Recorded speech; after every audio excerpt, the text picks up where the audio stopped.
bringing attention to the destruction of the 3 World Trade Center towers in New York City on September 11th, 2001, and a whole lot more. This is 9/11 Free Fall.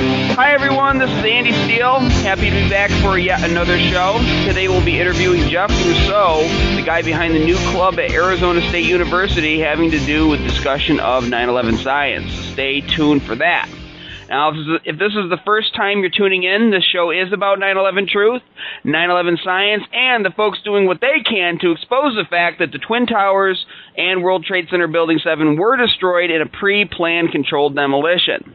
The scientific evidence has been laid out time and time again, in particular by architects and engineers for 9/11 Truth. This is a nonprofit organization leading the way when it comes to the science and the hard evidence related to this important issue. If you go to ae911truth.org, you can see what this organization is about, and you can volunteer to lend your aid in this important effort by clicking the volunteer tab on the right-hand side. All right, folks, if you care about justice and restoring America to a land of common sense and good again, then that's all you need to have in order to have an impact in this movement. And perhaps you're not aware of the controlled demolition evidence. Maybe you're wondering what I mean when I say that the case has been proven. Well, if you want to see the evidence laid out, just do a Google search for the films Blueprint for Truth or 9/11 Explosive Evidence Experts Speak Out. All right, they are available for free on the internet, and you need to check them out right now. All right, if you want to pass them along to a friend who may not get on the computer much, or you want to hold a screening at a public venue near you, you can also purchase the DVDs of these films at the AE 9/11 Truth storage. All right, just also go to ae911truth.org to do that.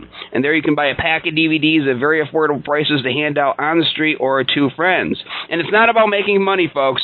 All right, this is not a business. It's an army with a very specific goal in mind of winning and going home. That's why AE 9/11 Truth raises money, and that's why you need to help out in any way that you can, most importantly by speaking out unapologetically about the fact that we were all lied to and continue to be lied to by those in our government who we trusted to honestly evaluate the issue, and that indeed the buildings were destroyed in a controlled demolition. They don't want to admit to it. So we got to force it out, folks. All right, the post-9/11 world is like a fireworks show consisting of these varying issues and controversies for everyone to get lost chasing. But most of them center on this one event, this event that scared the public into a surrender of their reason and their will to remain free.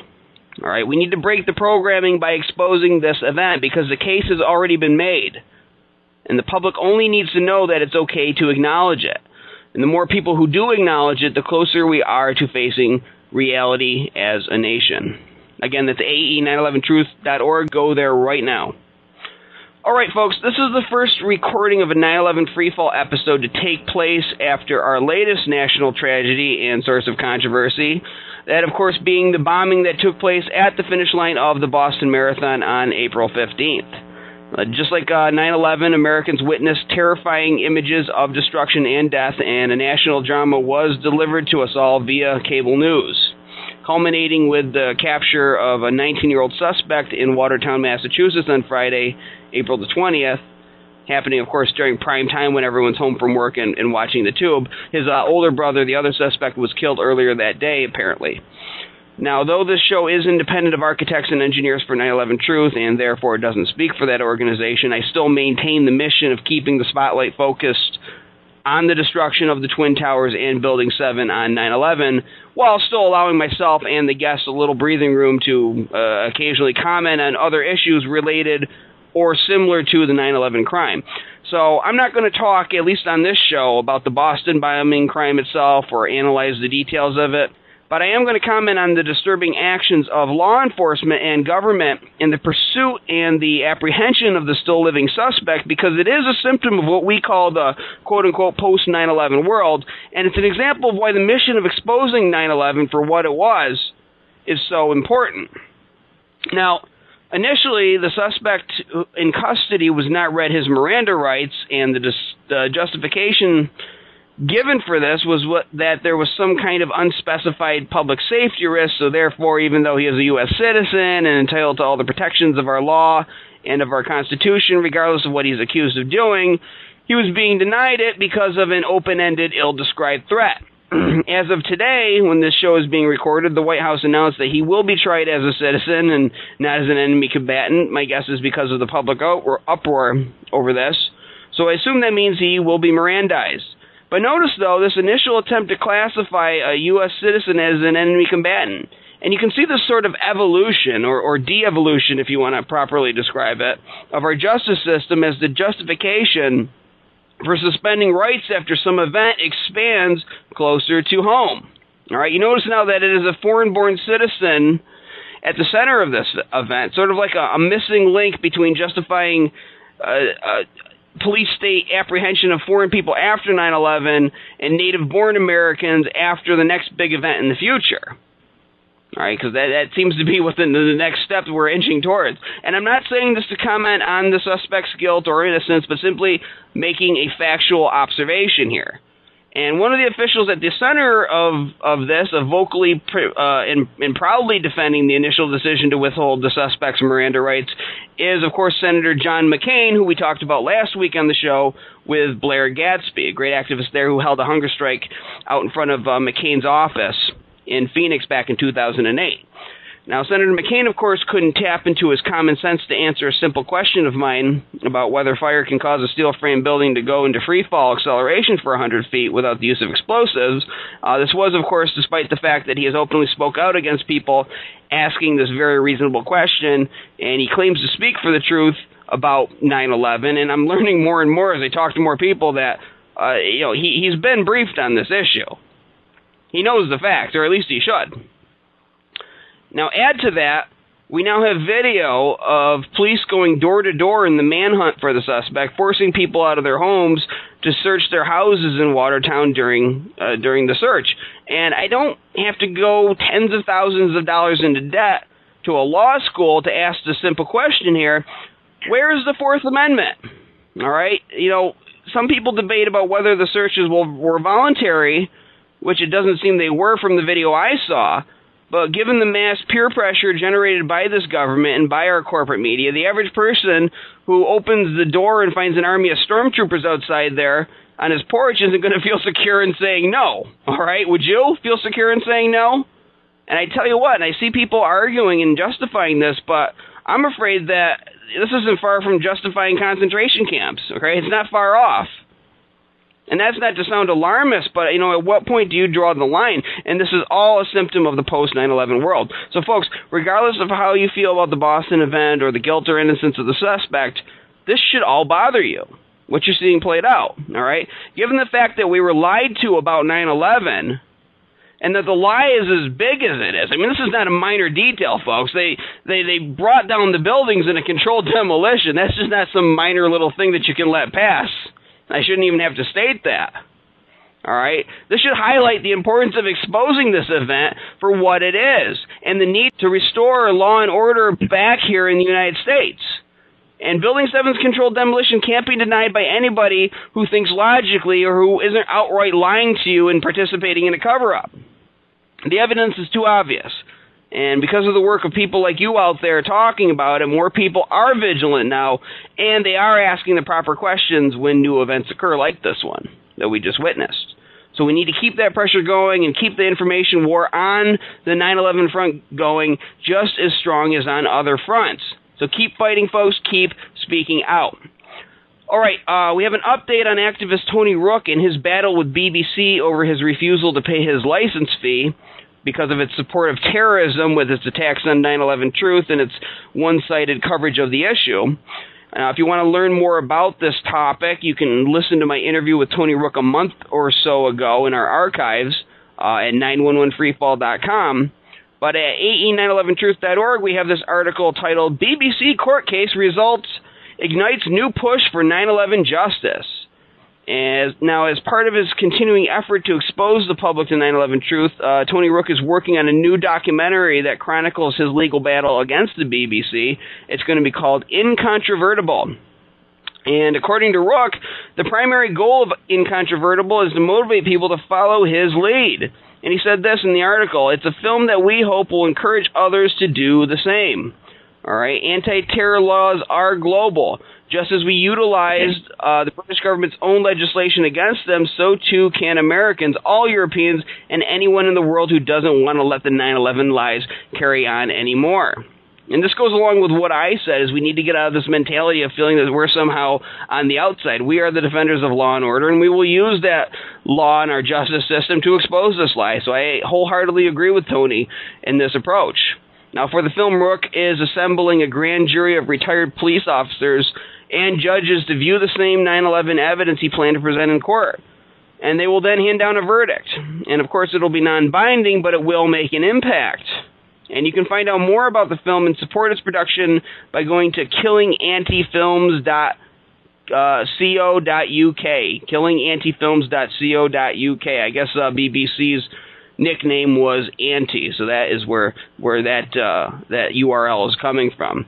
And you can also take action by signing the BBC Royal Charter petition, which demands that the BBC be held accountable to its charter, which is to provide fair and accurate coverage of topics like this, like 9/11 Truth.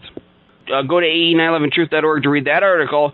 And don't forget also, folks, Operation Tip the Planet is in play. This is the first ever global transmedia 9/11 anniversary event, and your chance to participate in something that is going to reach a large audience.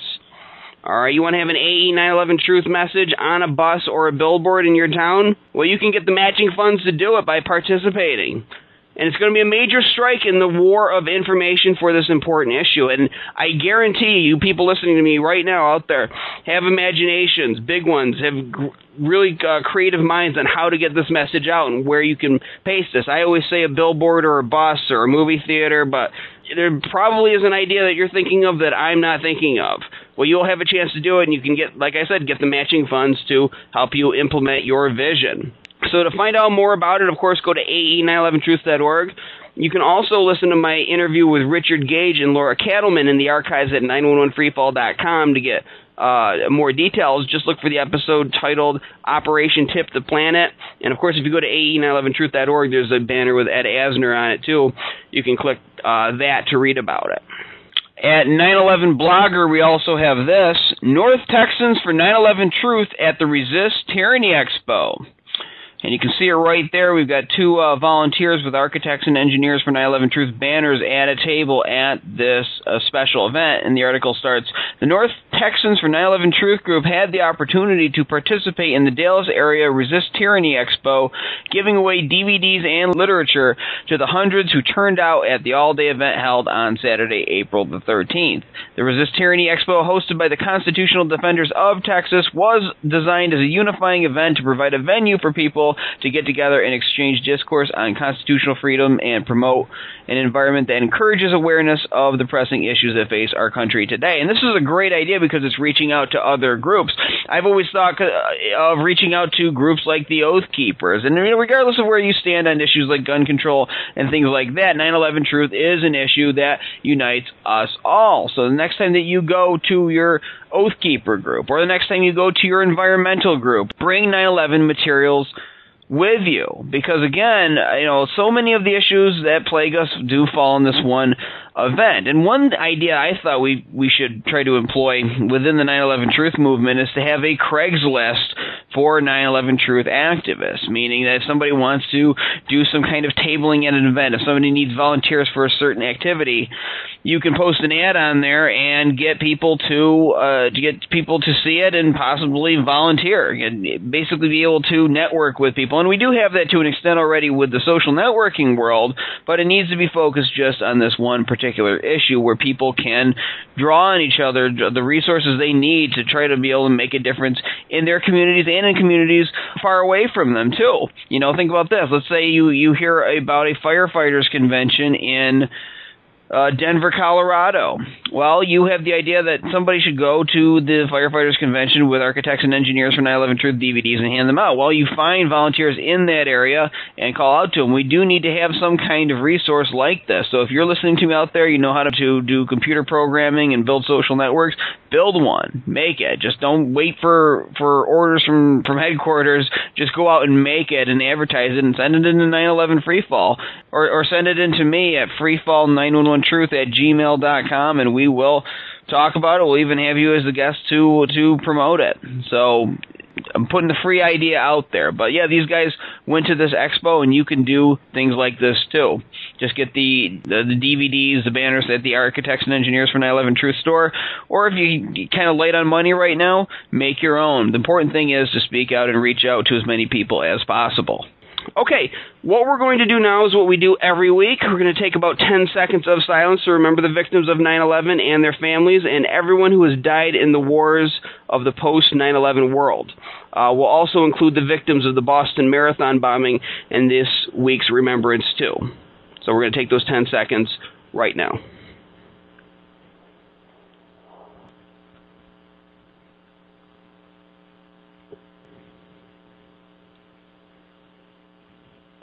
Okay, and that is 10 seconds. Okay, my guest this week is Jeff Rousseau. Jeff is the president of the 9/11 Studies and Outreach Club at Arizona State University, which we'll be talking about. He is a senior in the electrical engineering program at the Fulton School of Engineering on the Tempe campus, and the U.S. Navy veteran of Operation Enduring Freedom and Operation Iraqi Freedom back in 2002. Jeff, welcome to 9/11 Freefall. Hi, Andy. Thanks for having me.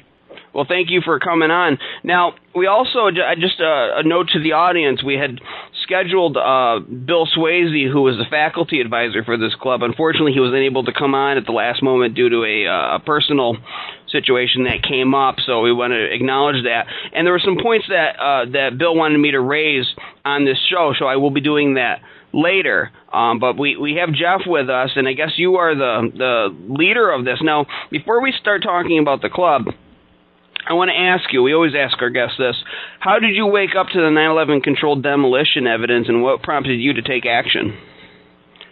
I remember when it happened on the afternoon of 9/11. I was in the Navy at the time, and I remember looking to my friends. We were all watching the TV on our ship, and it was about 5 in the afternoon, and we were catching the updates and the coverage as it went along after 1 and 2 had collapsed. And I remember seeing the headline that another building has collapsed, and we all looked at each other, kind of raised an eyebrow and said, well, why'd that one collapse? And immediately we all formed our own conclusion. We just kind of went and said, oh, well, it must have been damage from the other two that collapsed. And I mean, we didn't even know what the news had said yet. It just reported that it had collapsed, and it didn't even say why.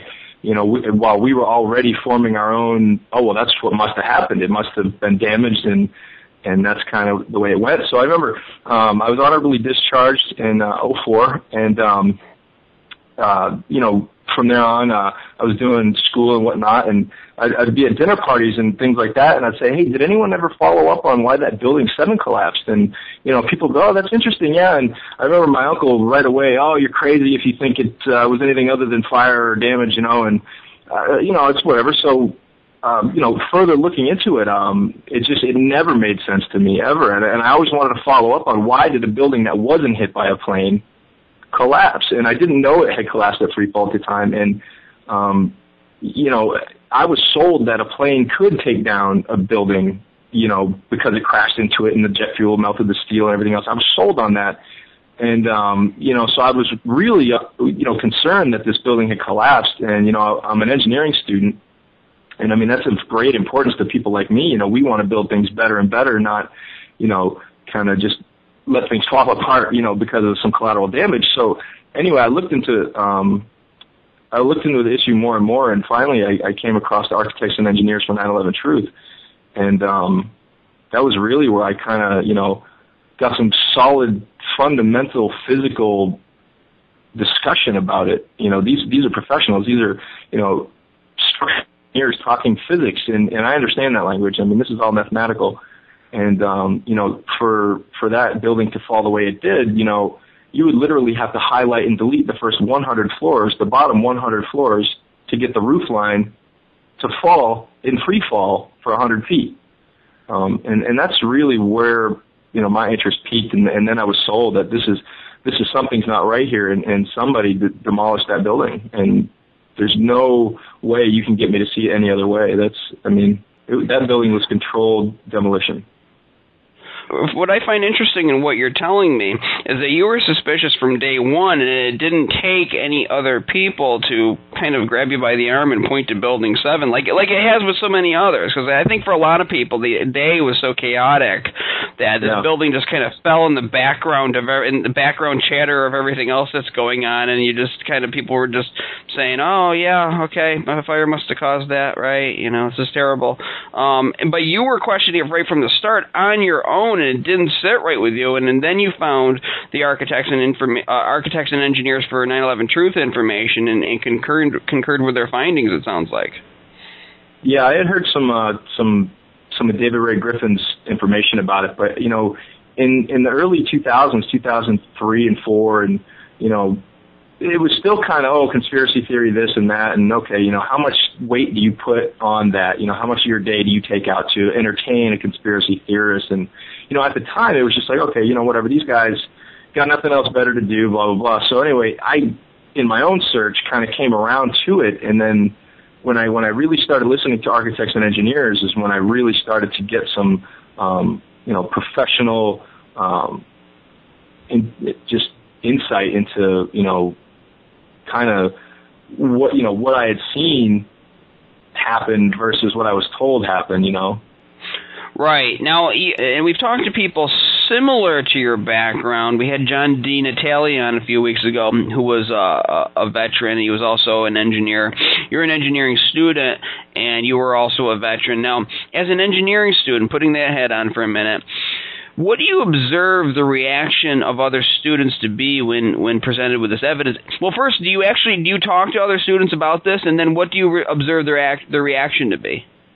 Yeah, actually, we do the Truth Booth every Wednesday out in the Memorial Union common area, and I talk to a lot of everybody's kind of walking around through there. It's a very busy little hub, and most people have no idea, first of all, about World Trade Center 7. A lot of these college students are 22 years old. They were 11 years old at the time. 10 years old. So, they don't really know anything about it. And, not to mention some of them are business students, political science students. They don't really know much about physics anyway. So it's kind of an uphill battle with a lot of those guys. But most of the people I talk to in the physics department, stop and just, we talk about it. And a lot of them, I don't think I've met anyone in the physics department that wasn't already on the case of this whole, Building 7, and they knew more than I did about it, and, we'd talk about it. And but not just the students. I've actually gone to some of the faculty at Arizona State, and I talked with my Physics 3 professor very directly. He entertained some questions for about 10 minutes, and he and I talked, and his exact words were, if that roof line went in free fall for the first 80 to 100 feet of its descent, you would literally have to highlight and delete the bottom 80 to 100 feet in order to get that roof line to behave the way it did.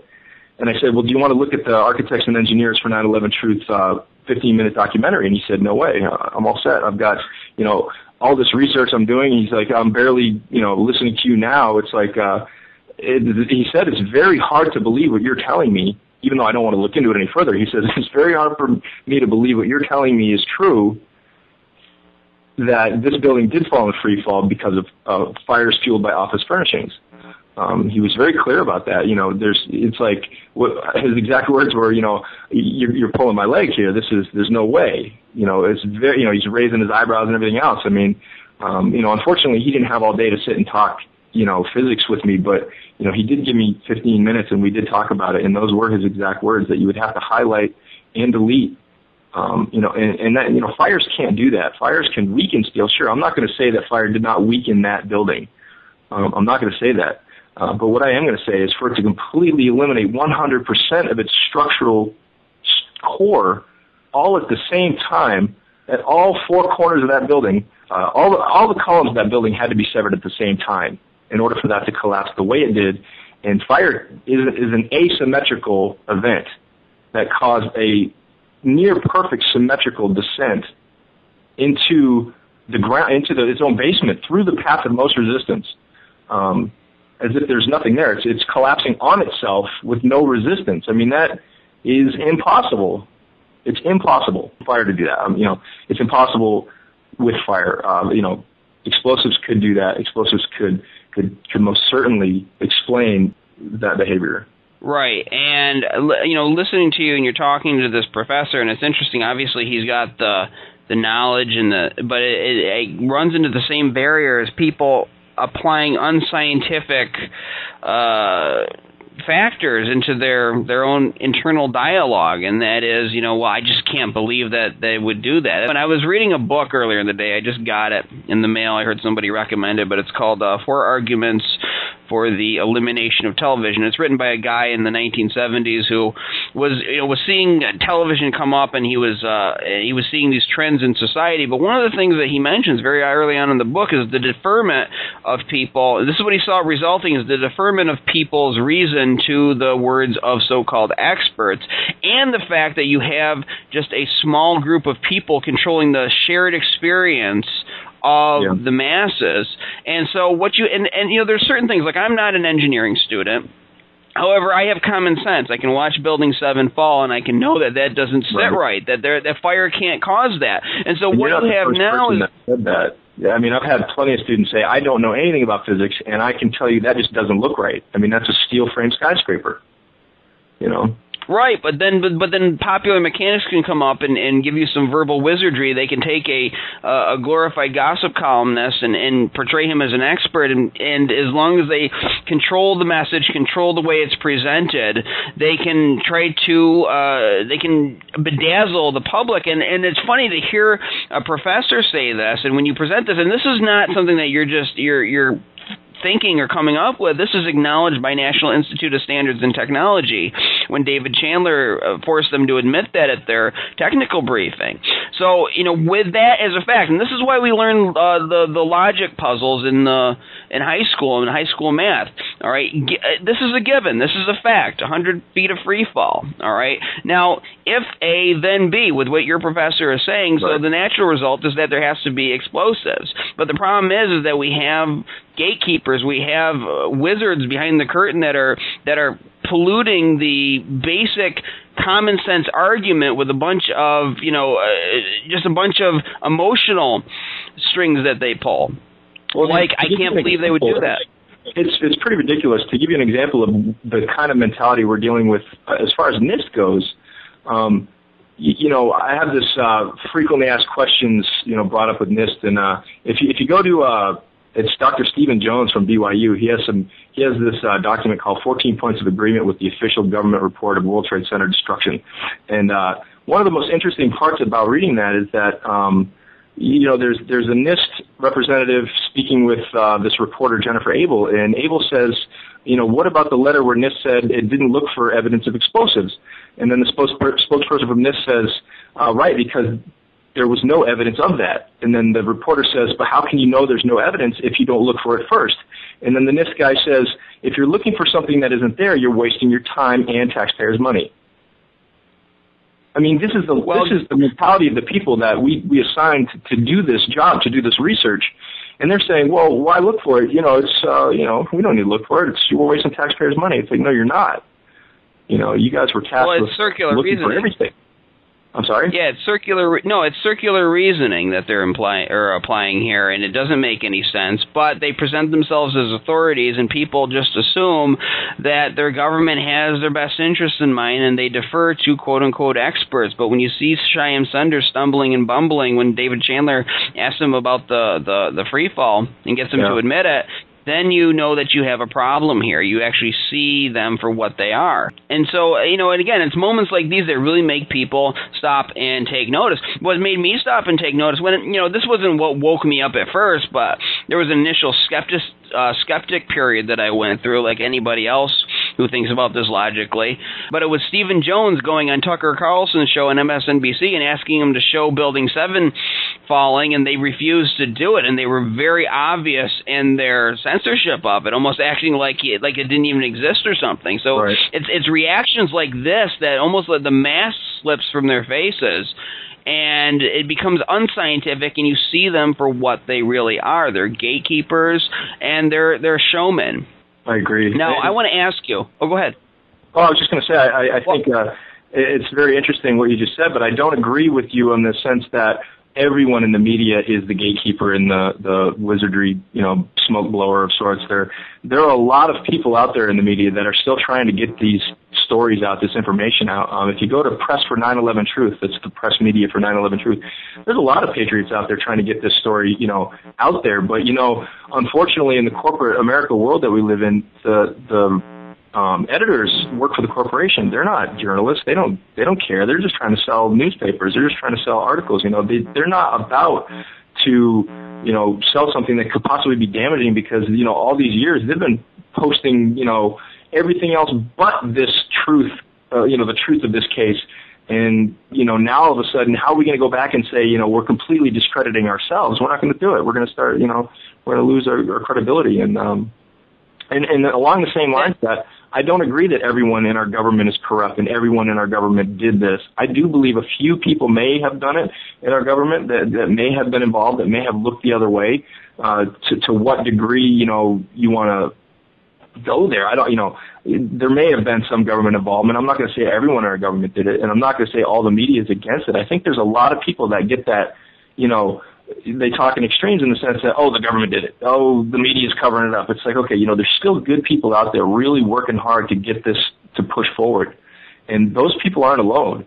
And, I think that's an important fact to point out, that there's all these other groups out there, lawyers for 9/11, firefighters for 9/11, architects and engineers for 9/11, actors for 9/11 Truth. It's just all these truth groups are out there. I've probably got a list of, 20 or so that I could list off right now that, it's just, if NIST really did its job, how is it that all these pilots have started pilots for 9/11 Truth, political leaders from 9/11 Truth, religious leaders from 9/11, scholars for 9/11 Truth? How is it that all these groups can have, questions left over?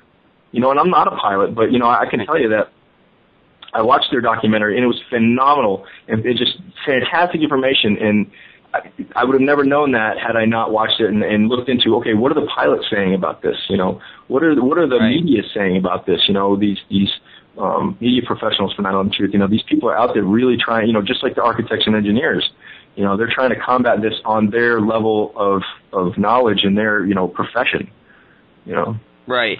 And really when I say media, I define it as the corporate media, but we are also the media too, and that line does need to be highlighted. As well, we've made the point on this show that obviously it's not every member of the government involved. It's not the person processing your social security check. It's not even the people necessarily hauling the steel away, because it's compartmentalized and most people are just earning their paycheck and don't even really necessarily even know what they're a part of. So no, that point does need to be made.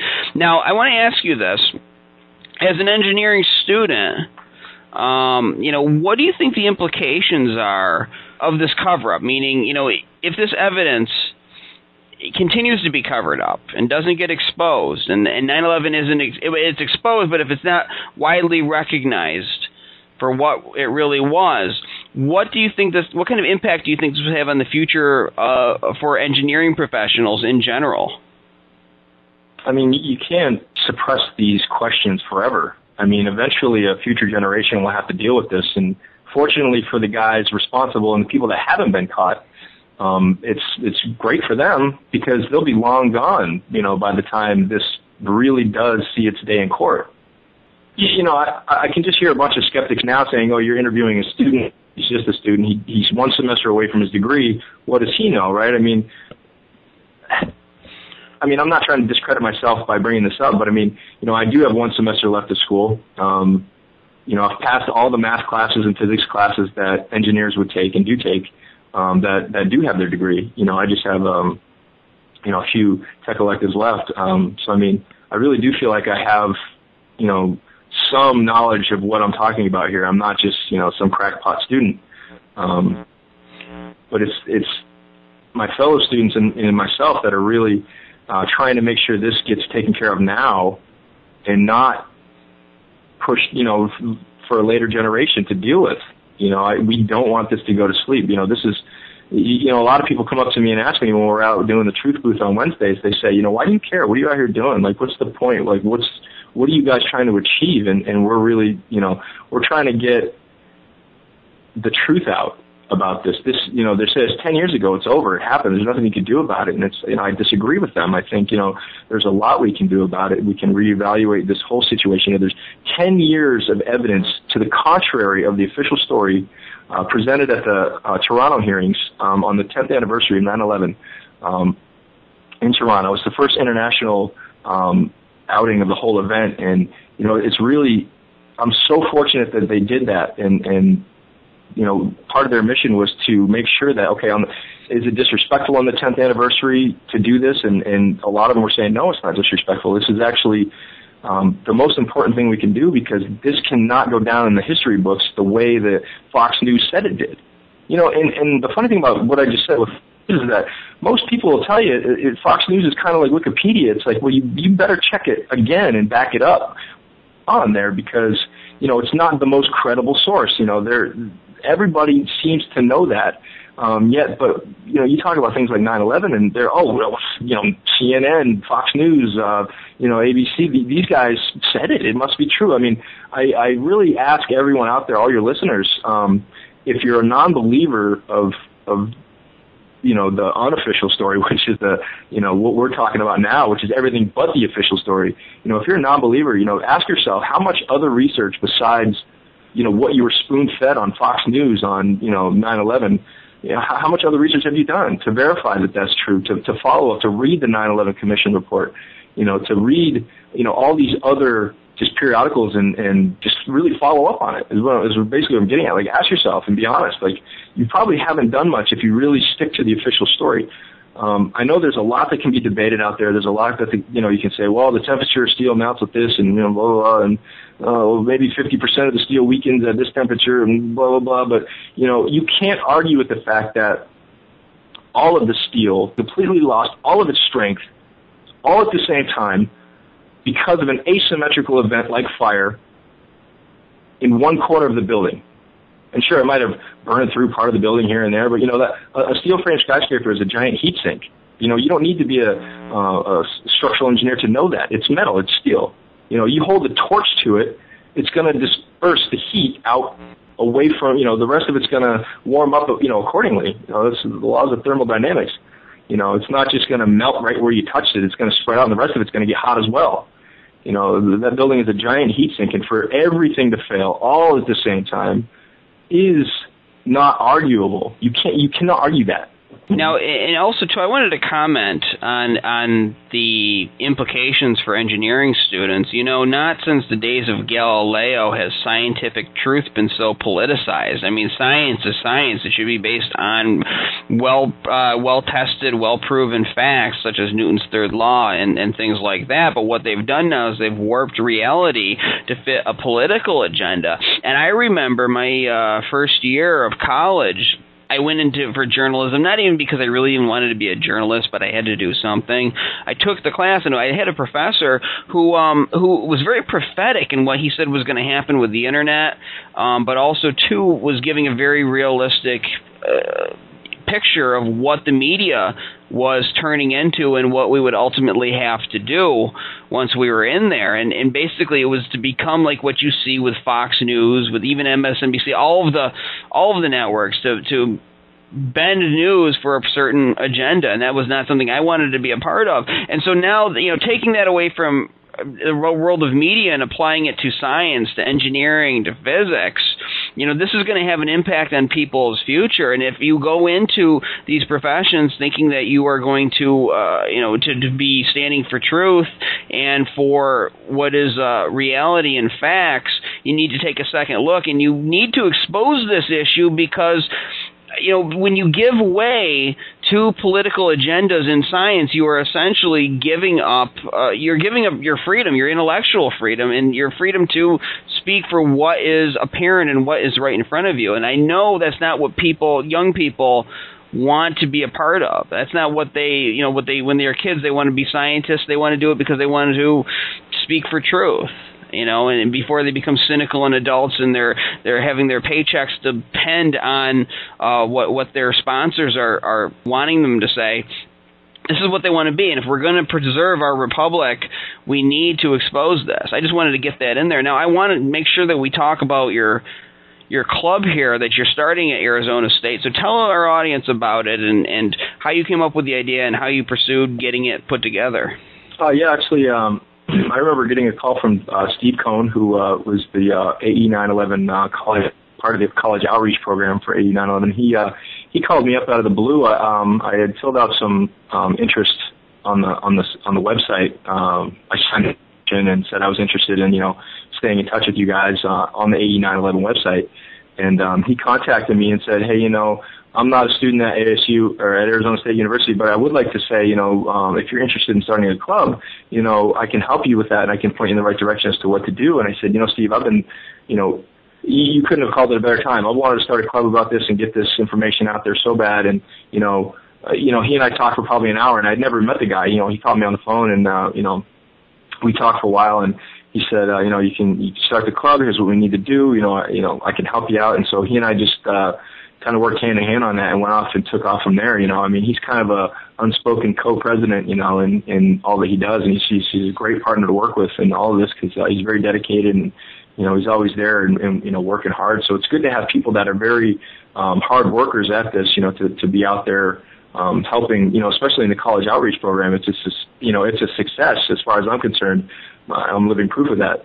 But anyway, about the club, I actually brought up the Constitution to read, aloud while I was on the interview, and I'm just going to read the first few sentences or so, and we can go from there. But basically, our purpose of the club is purpose of this organization shall be to honor the heroes and victims of the September 11, 2001 World Trade Center attack by helping their family members who are urging all of us to take a closer look at the destruction of the three towers.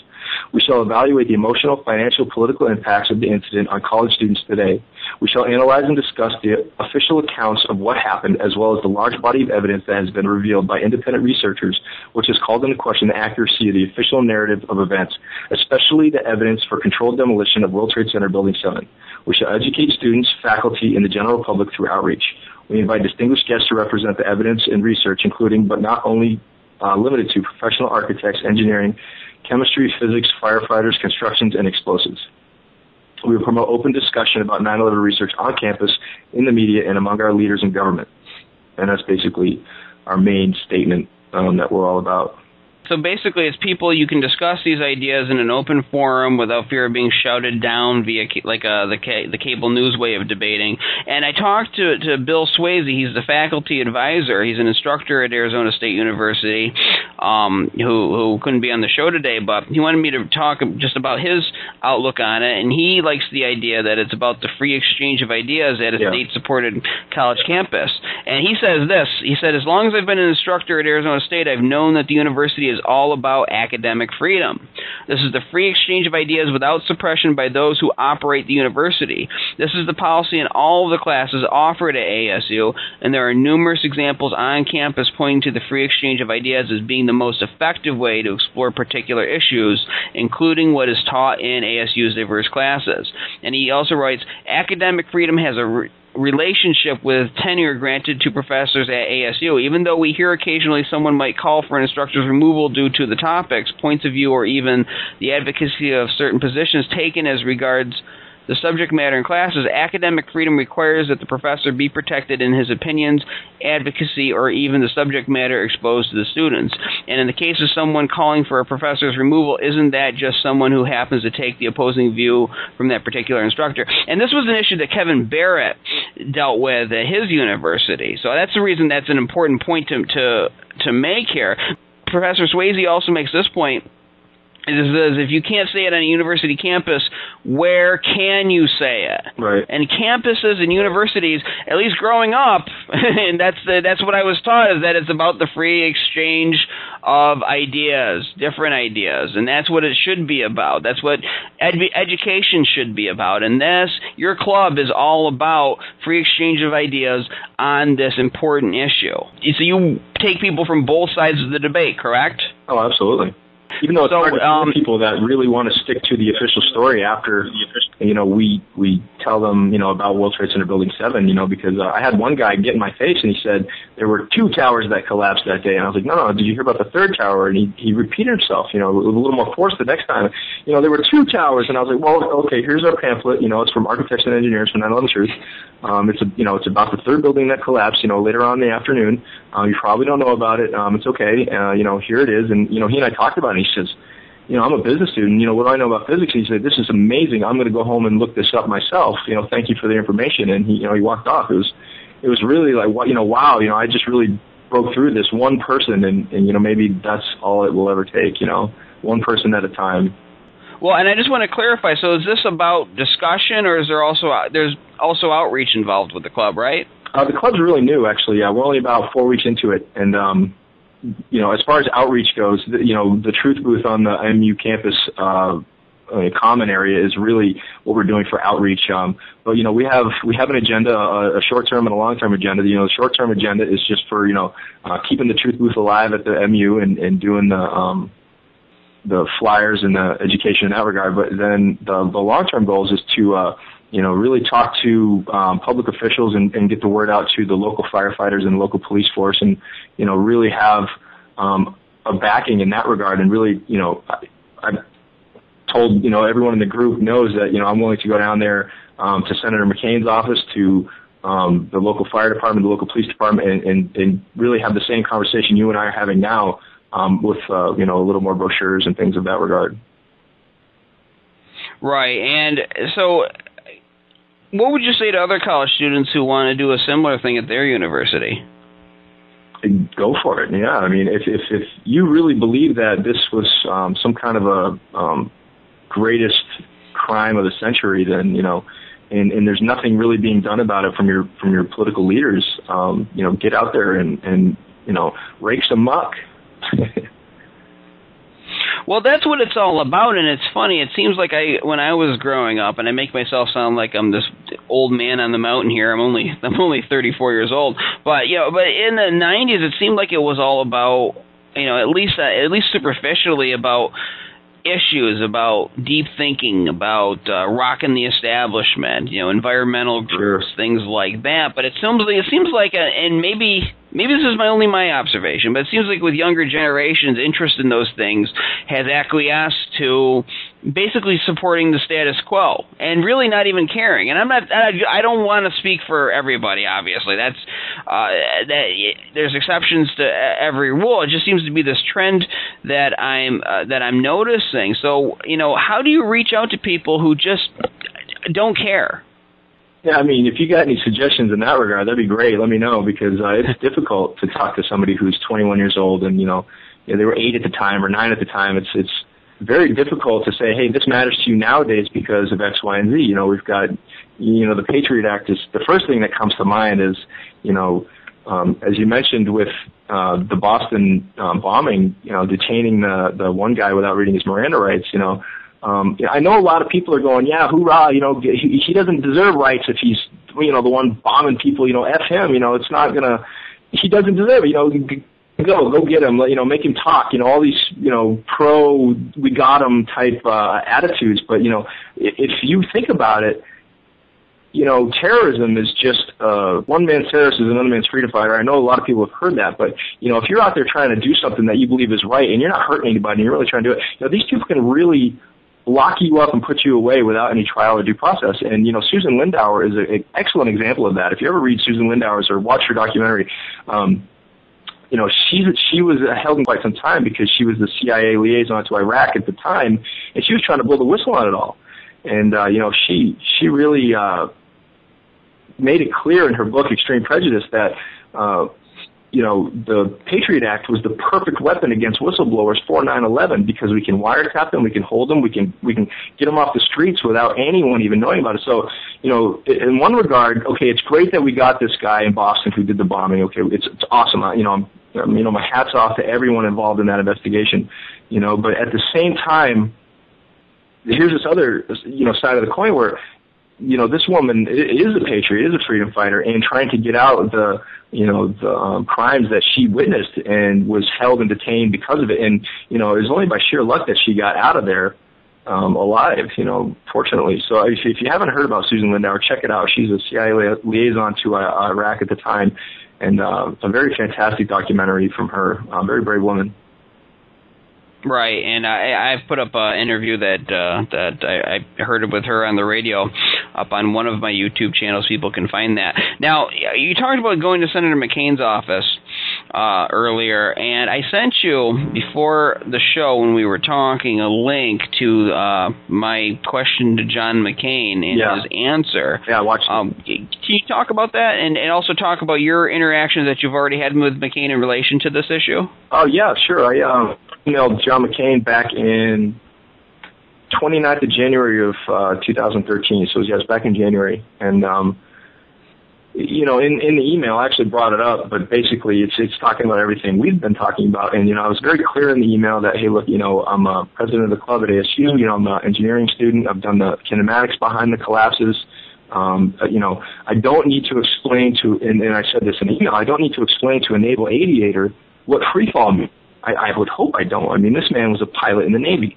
If he doesn't know what freefall means and why it's a problem if a building is in freefall, I don't know what else to say to him. But I was very clear, about the Architects and Engineers for 9/11 Truth website and everything, and how we're unofficially affiliated with them. We're volunteers for the group, and that was back in January. So when I watched your clip that you sent to me about asking him, do you know about this and, the free fall of this building? And he was very, I don't know about it. He obviously didn't read my email because I was very clear back in January about it. And I understand he's a very busy man and, he doesn't have time to read everybody's emails that are sent into him. He probably gets thousands of them a month, who knows? But, at the same time, someone in his office, staff or whatever, maybe they did read it. I mean, I definitely sent it to them, so if these kinds of things are coming across their desk and they're saying, conspiracy theorist done, we don't care. It's very clear to highlight, all of the physical anomalies going on. And, anyone with an idea of what happened that day should obviously be raising some eyebrows and, asking questions. But, to have it spelled out in front of you that, okay, it's raining skyscrapers in New York City and, no one seemed to care about it. Because that's what free fall means. It's like a raindrop. There's nothing under whatever's in free fall. It's in free fall because there's nothing under it. So for a building to be in free fall is just unbelievable. So anyway, he's seen this information before. Whether or not he read that or not, I don't know. What does he know about 9/11? I mean, does he even know that 3 skyscrapers collapsed that day? I mean, because looking at his face on that C-SPAN interview, excuse me, he didn't look like he had any clue. He was completely shocked, and I'll get back to you. Very political comment, to kind of brush it under the rug. But first of all, thank you very much for doing that and making it on the show and really asking him publicly. That takes a lot of courage to do. Well, but the thing is that this is something that he should know about. He's put his name to a book attacking us, and I don't give him a free pass on this. This is not like asking him to have a statue dedicated in a park and to pull some political strings for it. This is the greatest mass murder in U.S. history. He wants to be there. He wants to be representing the state of Arizona. Well, he better damn well do his job. And so, it's not about being courageous, because I don't even feel that. I feel empowered. I feel that we need all of us to be empowered, and he needs to be asked this question every time he goes to a town hall, every time that he's on a TV interview where he's taking calls or a radio one. People need to constantly ask him this. And I sent an email to John McCain requesting this information, and they haven't gotten back to me yet, so we're going to keep the pressure going. Now, in our last few minutes here, I want to ask you, because we've had a number of veterans here to talk about, just basically this issue, people who are awakened, but also in relation to their service. And I want to kind of just get your internal dialogue that you went through, because you served in the wars that followed 9/11, but then you come awake to this evidence. How did you reconcile this with yourselves and within yourself, and what would you say to other veterans out there who may be awake to this evidence but are afraid of speaking out? Yeah, it's kind of a feeling of betrayal in some regard. Again, I don't believe everyone in our government was responsible. So in that regard, in that outlook, I don't feel completely betrayed, but I do think some people in our government had a hand in this. That's just me personally. Again, we don't know who did it and, who done it and why, but, we know the physics behind it and they don't add up and we need a new investigation. But it's very frustrating. And, the best thing you can do is just keep going out there and pressing, the truth, and getting this looked at, because I think for this to not be all over the news and to not be in every political discussion that politicians have nowadays is them saying, okay, look, we don't care. It's not a big deal.